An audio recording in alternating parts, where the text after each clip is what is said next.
लाखोच्या संख्येने हरकती सरकारकडे पाठवून द्यावा। ओबीसी समाजाच्या सर्व कार्यकर्त्यांनी सुद्धा या हरकती अशा प्रमाणे पाठवाव्यात। एक आहे माझं स्वतःचं मत असं आहे की हे सगळे सोयरे जे आहे हे कायद्याच्या कसोटीवर अजिबात टिकणार नाही असं माझं मत आहे। तूर्त असं वाटतंय की मराठा समाजाचा विजय झाला असं वाटतंय, परंतु मला तसं काही पूर्णपणे काही वाटत नाही। एक तर अशा रीतीचे झुंडशाहीने अशा प्रकारचे नियम कायदे हे बदलता येत नाहीत।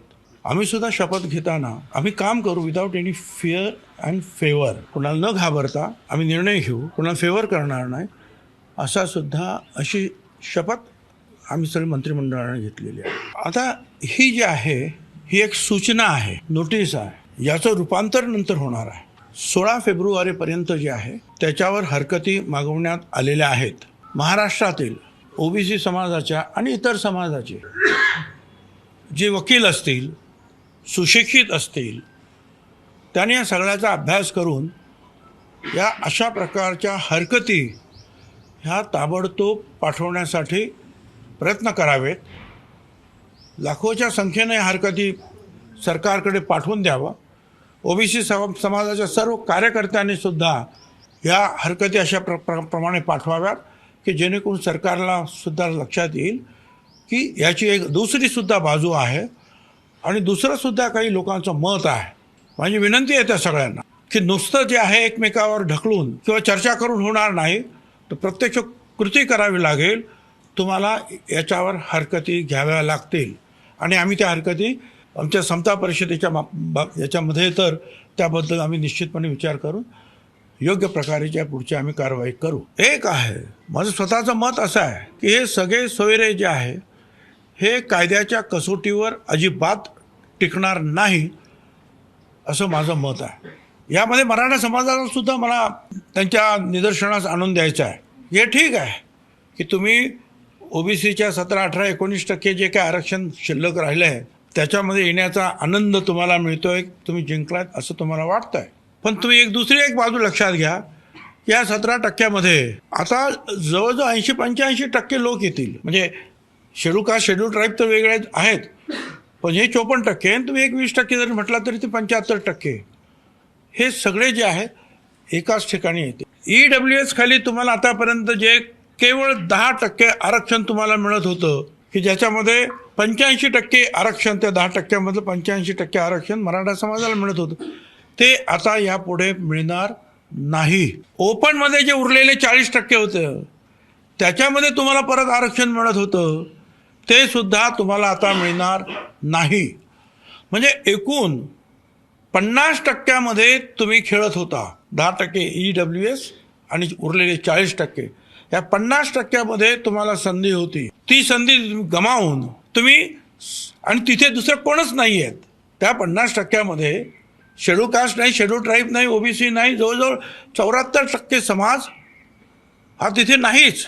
त्या 50% फक्त मोठा मराठा समाज, 2-3% असलेला ब्राह्मण समाज आणि लहान लहान समाज, एखादा जैन वगैरे असे काय असेल तर, ह्या सगळ्यांवर आता पाणी सोडावं लागेल आणि 17% असलेलं जे शिल्लक आहे त्या 374 जातींबरोबर जे आहे तुम्हाला झगडावं लागेल। त्यामुळे ठीक आहे, ओबीसीचं आरक्षण त्याला धक्का लागणार नाही असं म्हणत बॅकडोर एंट्रीनं जे आहे तुम्ही प्रयत्न करतात, येतात, पण त्याच्यामुळे तुम्ही 50% जे तुमची संधी होती ती तुम्ही गमावून बसता, हे सुद्धा तुम्हाला विसरता येणार नाही। अनेक गोष्टी त्याच्यामध्ये आहे। जात ही जन्माने येते, ते एखाद्याच्या शपथपत्राने येते का, किंवा एखाद्याच्या ॲफिडेविटने येते जात बदलता येते?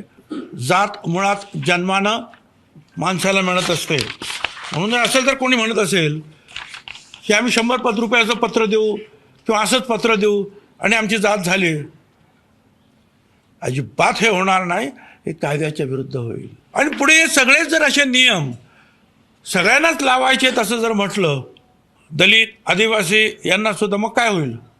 मग दलितांमध्ये पण कोणी घुसतील, आदिवासीमध्ये सुद्धा कोणी घुसतील, कारण तूर्त जो मी घाईघाईने जे वाचलं त्याच्यामध्ये जे आहे त्याच्यामध्ये हे schedule caste, schedule tribe, OBC ह्या सगळ्यांना ते लागू आहे.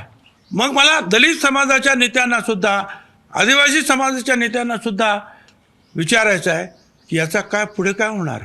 अलीकडेच मला माहिती आहे की एक भांडण असं चालूच आहे की खोटी सर्टिफिकेट घेऊन आदिवासी समाजाची मध्ये नोकऱ्या घेतल्या. सुप्रीम कोर्टाने सुद्धा त्याच्यावर निर्णय दिला की त्या सगळ्यांना काढा जे खोटे आहेत आणि त्यांना त्यांच्याकडून भरपाई करा. तो प्रश्न अजून सरकार सोडवता नाकीनऊ येत आहे. आता याच्यापुढे अशा रीतीने आदिवासीला सुद्धा लागू होणार का, दलितांना सुद्धा लागू होणार का? म्हणजे सगळं काही ओपनच करून टाकलं. कोणी पण या एक ॲफिडेविट करा, एक पत्र द्या, काहीतरी झालं. मला वाटतं हे सगळं जे आहे हा आयवॉश आहे. ओबीसीवर अन्याय केला जातोय की मराठ्यांना फसवलं जात आहे, याचा अभ्यास आपल्या सगळ्यांना करावा लागेल. सरसकट गुन्हे मागे घ्या. ज्यांची घरं दारं जाळली त्यांच्यावरचे गुन्हे मागे घ्या. ज्या पोलिसांवर हल्ले केले, जखमी केले, त्यांचे गुन्हे असेच मागे घ्या. मग हा नियम सगळ्यांनाच उद्या लागू होईल. कुणी अशा मागण्यांसाठी जर पोलिसांना मारलं, कोणाची घरं जाळली आंदोलन म्हणून, तर गुन्हे मागे घ्या. सरकारी भरती करायची नाही इतरांची, त्यांच्यासाठी वेगळं ठेवायचं. मग किती ठेवायचं त्यांच्यासाठी? त्या प्रमाण किती ठेवायचं? क्युरेटिव्ह पिटिशन जे आहे ते न्यायालयामध्ये आहे. तोपर्यंत मराठा समाजातील सगळ्यांना 100% शिक्षण मोफत द्या. का बरं मराठा समाजालाच द्या 100% शिक्षण मोफत? सर्व ओबीसी, दलित, आदिवासी, ओपन या सगळ्यांनाच द्या ना, सगळ्यांनाच द्या. आधी ब्राह्मण समाजांना सुद्धा द्या, सगळ्यांनाच द्या. फक्त एकालाच द्या कशासाठी?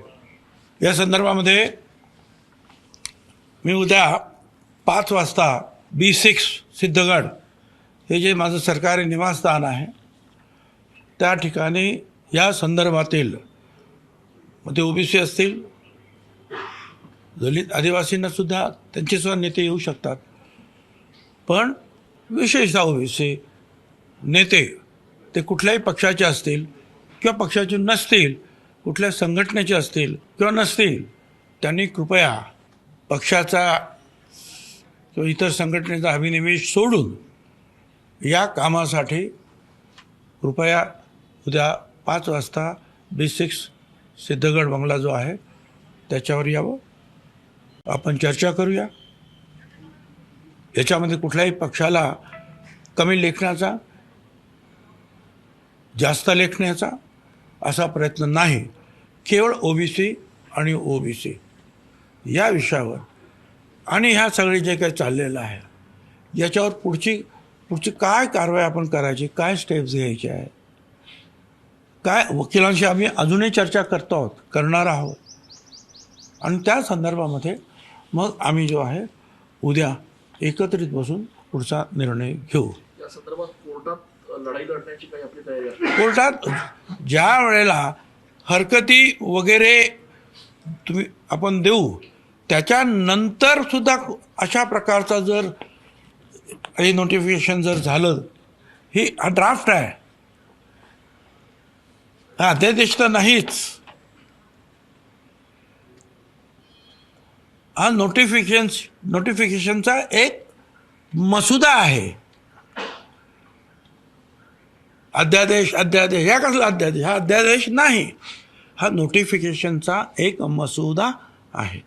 तो मसुदा 16 तारखेपर्यंत आपण सगळ्यांनी, बरोबर आहे की चूक आहे, जे काय म्हणायचं तुम्हाला चुकीचं असेल, ऑब्जेक्शन्स विशेषतः त्याच्यावर घेता येणार. त्याच्यानंतर मग शासन ठरवतं. ते जर ठरलं त्याच्यानंतर मग कोर्टात जाता येईल. तोपर्यंत आमचा अभ्यास सुरू राहील. पण ज्या पद्धतीचं हे सगळं आंदोलन उभं राहिलं आणि तुम्ही जसं म्हणलात की शपथविधीच्या वेळेला आपण अशा पद्धतीची शपथ घेत असतो की कोणालाही फेवर केलं जाणार नाही, काही नाही, मग आपली याच्याबद्दल नाराजी आहे का की मुख्यमंत्र्यांनी किंवा सरकारने ज्या पद्धतीनं घाईघाई? आमची नाराजगी जी आहे, मी आत्ताच मी माझ्या रॅलीजमध्ये सुद्धा मी बोलून दाखवतो. अशा रीतीने कुणाचे ठीक आहे, उद्या आणखीन कोणतरी असे लाखो लोक घेऊन येतील, मग आपण काय ते बदलणार का? उद्या लाखो लोक घेऊन येतील, सांग आम्हाला दलितांमध्येच घ्या, आम्हाला आदिवासीमध्येच घ्या, आपण करणार का? हे सगळं जे झालेलं आहे, मराठा समाजातील सुद्धा जे विचारवंत आहेत, जे नेते आहेत, त्यांनी या सगळ्या गोष्टीचा विचार करावा की आपण या आरक्षणाच्या बाबतीमध्ये एका समुद्रात पोहत होतो हे मराठे सगळे, मराठा समाज म्हणजे 50% तो आता एका विहिरीमध्ये या 17% बरोबर पोहण्यासाठी येतो आहे. धन्यवाद.